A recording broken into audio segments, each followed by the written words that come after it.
Welcome back. I'm Ashley Banfield, and this is Drop Dead Serious. Reporting tonight from the Northern Outpost in Canada.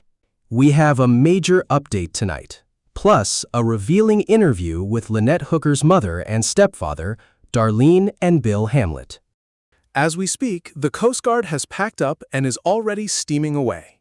I am recording this on Friday, June 5th, around 1:30 Central Time. Just a few hours ago, crews packed up and departed from the Abacos in the Bahamas. Heading back to Station Miami, home port of the Coast Guard cutter Margaret Norvell. So the entire crew, the massive cutter, all their support staff, The specialized dive teams and the Coast Guard Investigative Service agents. They are all returning home after 4 intense days in the Bahamas. and we have uncovered some highly critical new details. I also got reactions from Darlene and Bill about what it means that they could not locate Lynette's remains. If you watched our last episode, you know that was one of the major takeaways. However, it goes without saying that just because they did not locate Lynette's remains, it definitely does not mean they walked away empty-handed. They secured plenty. They took custody of critical evidence from the Royal Bahamas Police Force, including the actual dinghy, which is a massive piece of physical evidence. Now, regarding that engine on the back, the NT300, as I have told you before, unfortunately, It lacks telemetry tracking. but the onboard batteries actually do store that crucial data. If Brian Hooker actually did what investigators suspect, even though he has not been charged with a crime, He likely would have destroyed those batteries to wipe out the data. Especially since he is a known gearhead who understands how tech works. still, The local Bahamian police handed over vital physical evidence, and that is huge. And my sources reveal another critical angle to this investigation. What investigators failed to find in locations where evidence should have been, according to Brian's version of events, is highly suspicious and deeply telling. essentially, If Brian is telling the truth, they should have run into specific evidence that was completely missing. So that absence of evidence is crucial, right? It speaks volumes in a homicide investigation like this. So they are not returning empty-handed, and sources call this search highly successful. In fact, one source even went so far as to say he is done. Because of this, I wanted to sit down with Darlene and Bill, her stepfather, to discuss the weight of these developments. Naturally, they prayed her body would be recovered. After all, this is their daughter. They wanted closure, to bring Lynette home, but not yet. But keep in mind, in complex cases like this, it is common for the initial sweep to miss the victim's remains on the first try. They often turn up later, or someone stumbles upon them. Remember, the Abacos are heavily touristed islands. We have constant divers, swimmers, and incredibly shallow waters. Plus, local residents are always walking along these shores. So do not lose hope of finding Lynette, because there is still a very strong chance she will be recovered. Now, when it comes to the statute of limitations on murder, I probably don't have to tell you. If you're listening to this, there isn't one. Murder is forever. But remember, prosecutors don't actually need a body to build a case. I've handled plenty of no-body cases and secured convictions. That's a crucial fact. You often hear the phrase, no body, no crime. Honestly, that is total rubbish. Anyone saying that doesn't work in my field? I've stood in courtrooms and heard guilty verdicts delivered when a victim's body was never recovered. So I want to set the record straight for anyone believing that. It simply isn't. There is another crucial detail, a critical piece of evidence I uncovered from my sources. Brian Hooker spun this ridiculous story about Lynette falling overboard on their way back to Soulmate. We never made it back to Soulmate, our 46-foot Morgan keelboat we lived on for 4 years. We never got back to the vessel, and my engine power was completely gone. I lost an oar, and she drifted away with the keys. Total nonsense. But investigators had to dismantle his story, right? To do that, they meticulously traced his steps. The Coast Guard reconstructed his entire journey, mapping the exact route of his dinghy. And I have recently discovered that his path was nothing like he claimed it was. This wasn't some drifting boat carried aimlessly by the wind and the ocean currents. No, it turns out Brian's dinghy actually crossed over from Elbow Cay, sailing across the Sea of Abaco straight to the northern tip of Lubbers. Now, that is something he already admitted to us, right? But then, strangely, the dinghy took a sharp left turn. And it started heading south, hugging the coastline of Lubbers. Now, ask yourself, how could the wind and tide cause a drift like that? And then suddenly it started heading straight back toward Marsh Harbor. Right? Turning west, heading back in a western direction? How on earth does that happen? How is that possible if you're just drifting in the wind? If you throw something in the water and watch it float, there are never sharp turns. It just doesn't happen. So, anyway, I think that is what investigators call a very bad fact for Brian Hooker. Armed with this crucial intelligence, along with whatever else detectives gathered from the Royal Bahamian Police Force, and I truly cannot wait to find out what that is. And eventually, I will. Whether that happens before or after the trial, I cannot say. I fully expect that the Coast Guard Investigative Service is going to be hard at work, analyzing every single piece of evidence they managed to secure, followed by, most likely, a mountain of paperwork leading toward a formal indictment. So once again, tick-tock, Brian Hooker. Because murder is forever, and this is now officially a homicide investigation. You are the prime suspect, Brian Hooker, and that is another undeniable bad fact. Now, I want to introduce you to a couple I have been talking with extensively over the past 8 weeks. Darlene Hamlet is the mother of Lynette Hooker. And this has been pure hell.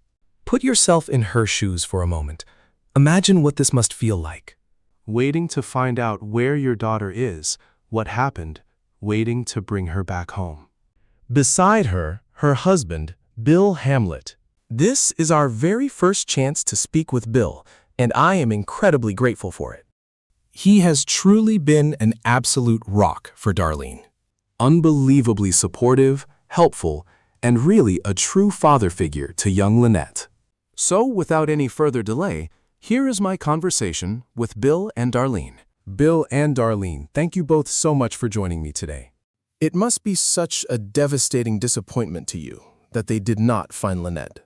It breaks my heart, and I am not even her family. I am not disappointed. Really? No, I am not disappointed. Actually, I am glad they went out there. It proves they suspect foul play just like we do, and that he was involved. Even if, as my friend would say, not indicted yet, not formally charged with a crime, there is definitely enough meat on that bone to warrant a closer look. So, what do you think now? We all suspected something, right? We had our theories. But what is your take on this, now that we know? The radar map shows he crossed over from Elbow Cay, past the northern tip of Lubbers, before suddenly making a sharp left turn straight south. That is not the route of someone just drifting in the wind. If you want my honest opinion, I know Brian well enough. I have known him for 25 years now. In my own way, I tried to mentor him. It did not do much good because he is stubborn. Still, I tried to guide him as best I could. Brian operates in a way. He does not play chess, but he knows strategy. He is always trying to stay one step ahead of wherever he thinks you are going. So if he did that, I honestly did not expect them to find a single thing, because I know how his mind works. If he dropped it, specific location, he was using it as a diversion. Look over there, while I am actually over here. And if he anchored that vessel somewhere for just 5 minutes, he could have swum or scuba dived to a different area. So, I am not disappointed. Honestly, I never expected them to find anything out there. But I desperately need this case to be over. Yeah. I need closure because this is destroying her, even if she does not see it. Darlene will not admit it, But this is destroying her. And you can completely understand why. It would definitely leave a mark, and not a good one. It is utterly exhausting to break down in tears every hour. Just seeing something instantly triggers the tears. A passing thought, or a simple scene on television. It just triggers a sudden emotional breakdown. It is just incredibly draining to endure. I told her, and I will say it to you. Who is that? If Brian actually did this, We are not saying he did, but if he did kill Lynette, he faces no official charges yet. Tick-tock. But he did not just take one life. He really destroyed several lives at once. Yes, the toll on Darlene and Carly is beyond measure. So, Bill, As this is our very first interview, it will help the audience understand. just how deeply you were connected to Lynette. She was your stepdaughter, but it went far deeper than that. That was my baby. I mean, for over 38 years. For 38 years, she was a true daughter to me. She never once forgot a birthday or Father's Day. She would call to sing to me. She was my baby. The final thing I told Brian Hooker back in Fort Pierce, Right before we parted ways, I said, just protect my baby. every single time they visited and were getting ready to leave. That was always my parting word to him. Look after my baby. If you pay close attention to his interviews, I forget which network it was on. Whether it was CBS Or ABC, he admitted that his gravest mistake was failing to protect his wife. Exactly, because those were the exact words I drilled into his head. And I am genuinely devastated that he is not there with her. Darlene, what are your feelings now that the Bahamas search has concluded? I truly believe the Coast Guard did an absolutely incredible job out there. They truly went above and beyond, so I have no complaints with them. I am grateful for their efforts, but this investigation is far from over. I do not want Brian feeling any relief. He needs to know this is not finished. He must realize that I will never stop searching until I find my daughter. And investigators will not rest until they finally put him behind bars. And I am perfectly fine with that. Let the clock keep ticking. I normally say something much harsher than that. But on that note, Darlene, looking at what the Coast Guard uncovered, especially that search map, knowing what he claimed, hearing Brian's story versus seeing his actual movements on that GPS map, what was your reaction? She was his soulmate for 25 years, and he claimed he would stay out there forever until she was found. He claimed he loved her. He never actually treated her that way. If he really did this, he stole her very last breath and then just discarded her like trash. And I want his own family to realize they need to be extremely careful. I am going to tell them the exact same thing I whispered to my daughter every single time we said goodbye. Watch your back. That is how I feel. Understandable. Look, according to what I am hearing from my reliable sources, investigators are highly confident they will catch this guy. I hope that at least offers you some comfort. Part of me truly believes, or maybe I just desperately want to believe, that this was all an accident. Because imagining that he actually did this intentionally is just too painful. It is just more than I want to accept. Now, I think he is just being cowardly. And we deserve, everyone truly deserves, much better than that. When you look at his history and how he treated Lynette back then, all the terrible things he did and everything he said to her. Like the claim that he choked her nearly unconscious, only to say the next day, "I wish I finished the job." How can anyone possibly believe that this was just an accident? I do not believe it was an accident for 1 second. It was an emotional, violent reaction to something she said or something he knew was coming. I believe she had finally reached the absolute end of her rope again. She had already given him far more than enough second chances. And I am convinced this whole thing is the tragic culmination of him realizing he was about to lose his easy meal ticket. She must have said something to him, and he just snapped.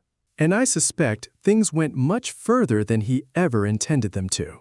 That is exactly how I see it playing out. Once he crossed that line, he decided to finish it. Instead of taking responsibility for what he did, he just ended her life. That is my theory, anyway. My daughter truly loved him. She loved him with every piece of her heart. She returned hoping they could build a happy life.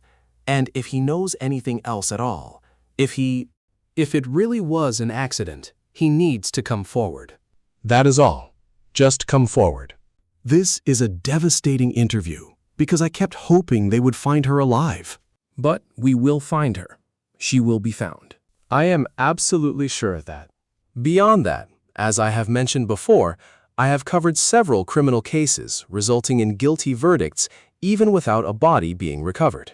And I hope that gives you some confidence that justice may very well be served in the near future. It was truly incredible to see the Bahamian police and defense force collaborating with the Coast Guard. That brought me genuine relief. I really hope the Coast Guard gathered some vital new clues that will prove helpful in moving this investigation forward. Yes.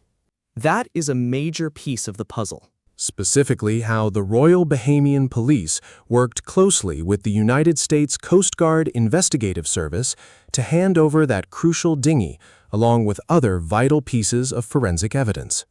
That right there is a massive breakthrough. In just 2 days, it will mark 8 full weeks. I am recording this on Friday, June 5th. By tomorrow, 8 weeks will have passed. So, seeing that evidence transferred to the Coast Guard for forensic processing must finally feel like some real, tangible progress.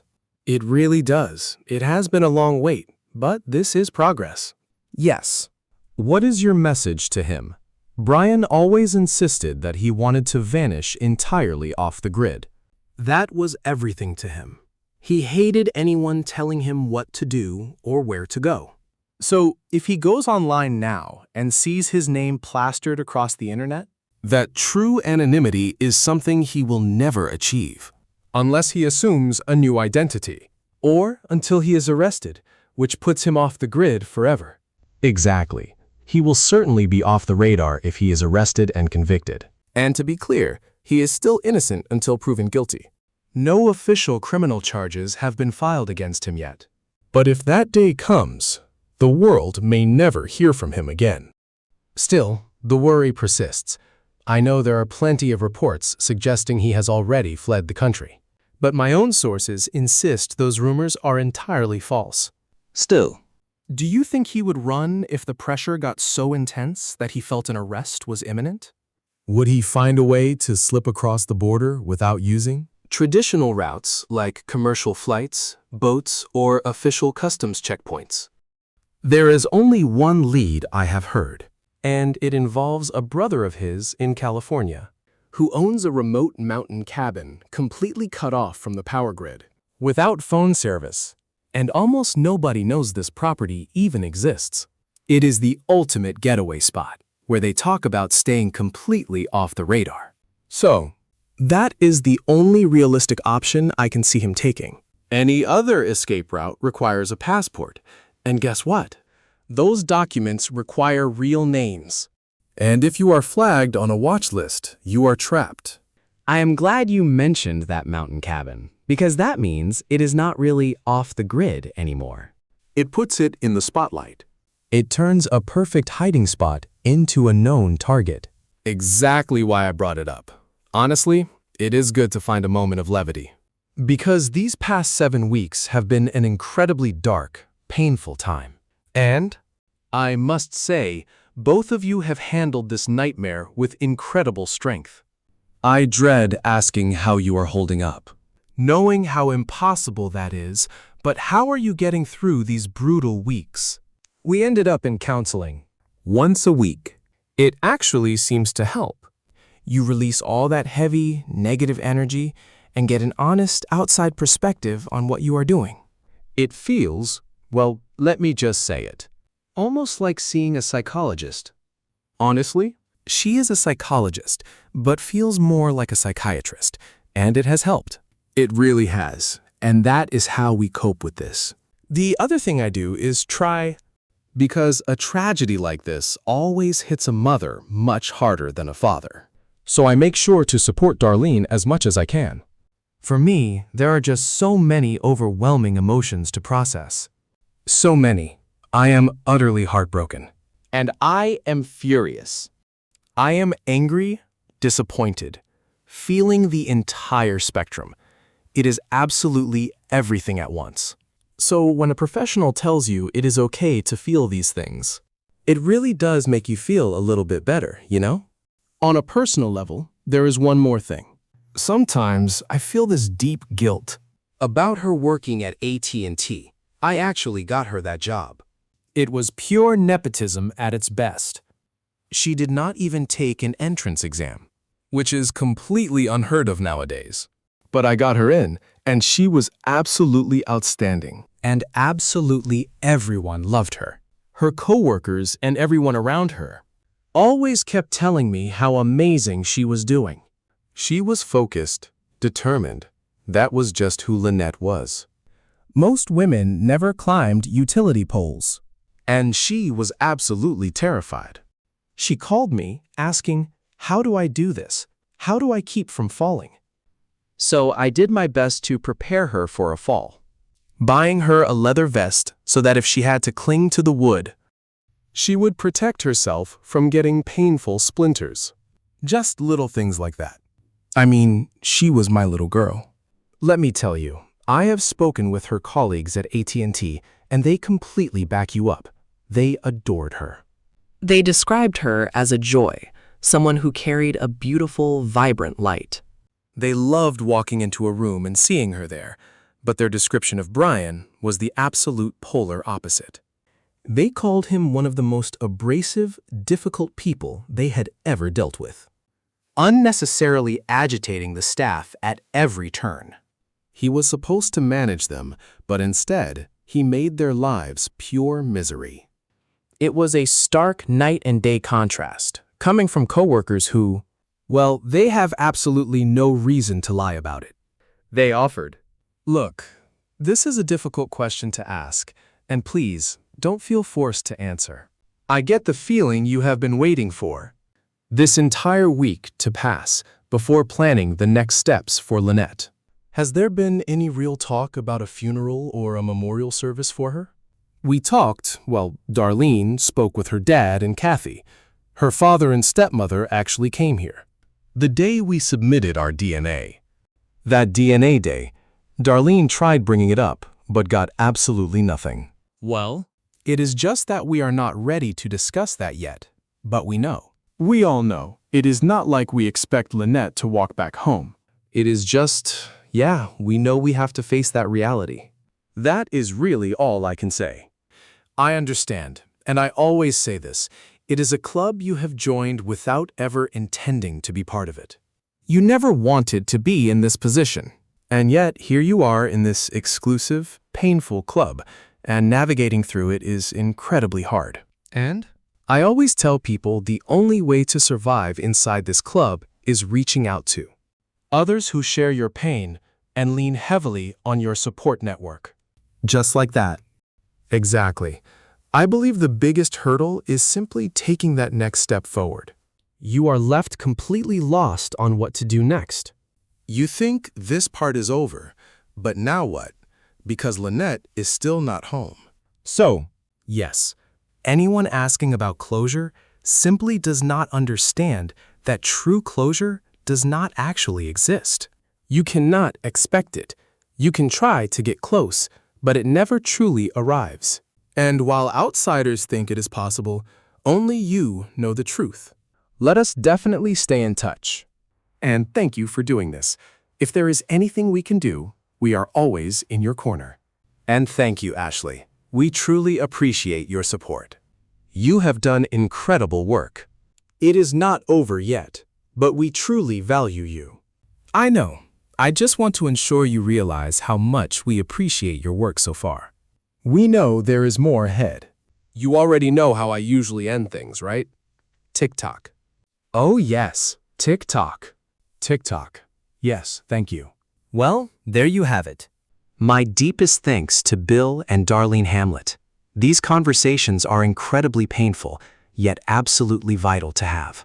And Darlene wants this message to resonate deeply. She wants this message to reach not just Brian Hooker, but his entire family. And that is critical. And I believe we all need to listen to Darlene as well.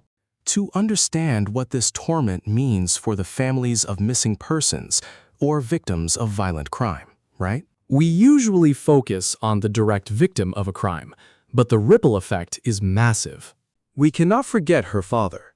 Dan, he has been trapped in this living nightmare too, desperately waiting for any word on where his daughter might be. And her poor daughter, Carly. Lynette's little go. She is left hanging in limbo, praying someone out there finally has answers. I will bring you updates the moment they break.